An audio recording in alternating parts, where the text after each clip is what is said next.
Hey guys, what's going on? Blaine back for another Netflix review, and today I'm going to be talking about Head to Head.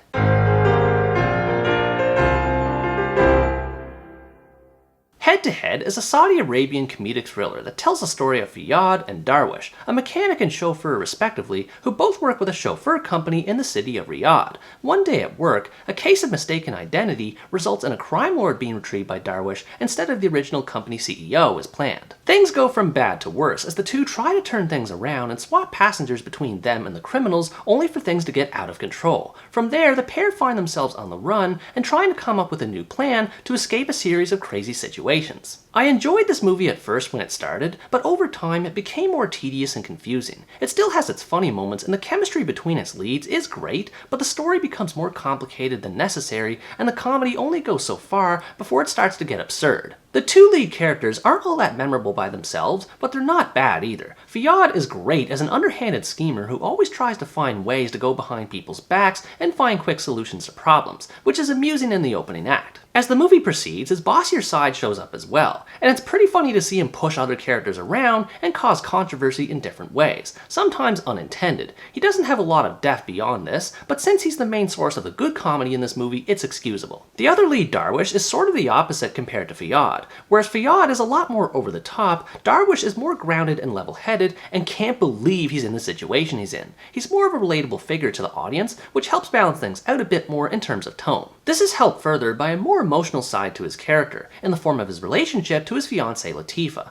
While it's not the deepest relationship, their dynamic helps add more at stake with the story, aside from the two running for their lives from unhinged mobsters. It's the dynamic between him and Fiyad, though, that makes the movie work, if only at a basic level. Because these two are so different from each other in terms of disposition, they frequently conflict with each other throughout the story, and it's hilarious to see these two bicker. They have a history with each other that's expanded on just enough to have their animosity make sense without completely taking over the story. They're an unlikely pair of allies who make the story more enjoyable, even once it starts to go off the rails later on. And this is where the rest of the movie comes into play. Fiyad and Darwish try to deliver a man named the King of Diamonds back to his fellow mobsters while also trying to get the company CEO back, only for things to turn completely upside down due to an unexpected development. And at first, it's intriguing to see where things go. The misunderstanding of the two situations spirals in hilarious fashion. They're forced to hide in various dingy places in the city of Bataika, encountering oddballs along the way, and still having to deal with the King of Diamonds and his son the Prince on top of it all. Everything just snowballs the longer it goes on, and it's fun to see the two leads try to dig their way out of this mess. The movie takes a while to build the whole crime syndicate story before and after things are well underway.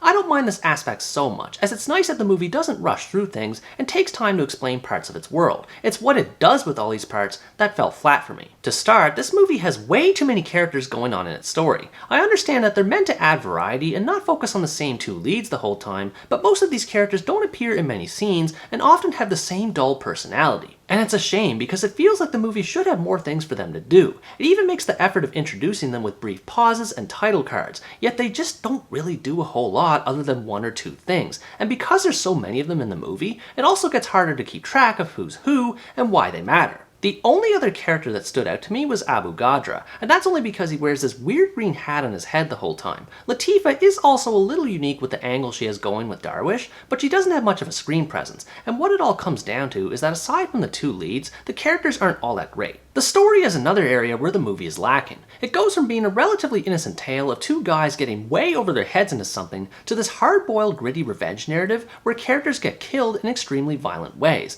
and I found myself wondering why it transformed like this. There's nothing wrong with having either one or the other, but to have both is pretty jarring. And in terms of plot, it gets very confusing with so many characters getting introduced here and there and dropping so many bits of plot exposition. All this talk about Russia, the king of this and queen of that, and how someone knows a person who knows a person. For a movie that's supposed to be a comedy, it gets exhausting having to keep track of so much drama. Because of this, the comedy is a breath of fresh air and can be quite funny when it's done well, mostly at the beginning. Fiyad's underhandedness, Darwish being the butt of fat jokes, and the numerous oddities they see at first are all entertaining enough. Over time though, it gets increasingly more absurd to the point where it took me out of the movie and just didn't work. It's weird enough when the pair find themselves being accosted by a hotel clerk obsessed with eggplants, but then he starts telling a story about someone with a penguin fetish. I was just like, what? And it's weird because the movie looks like it should work, at least in terms of visuals. It features lots of beautiful cinematography, creative lighting, and even some animated sequences to tell a story in greater detail where live action couldn't. There's a style in there somewhere, but the story leaves it muddled.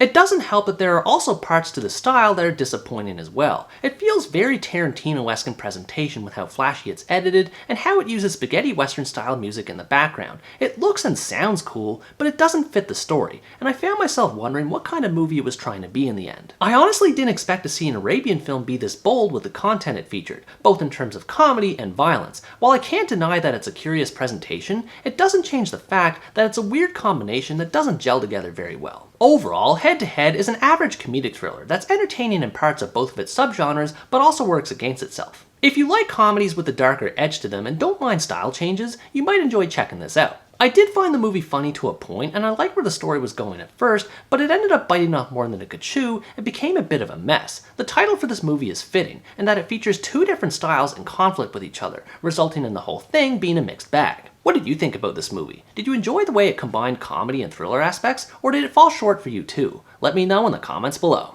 Anyways guys, that's gonna wrap up my review of Head to Head. Thanks for watching this video, I hope you enjoyed it, and as always stay tuned for the next part where next time I review the Taiwanese supernatural comedy, Marry My Dead Body. Bye bye!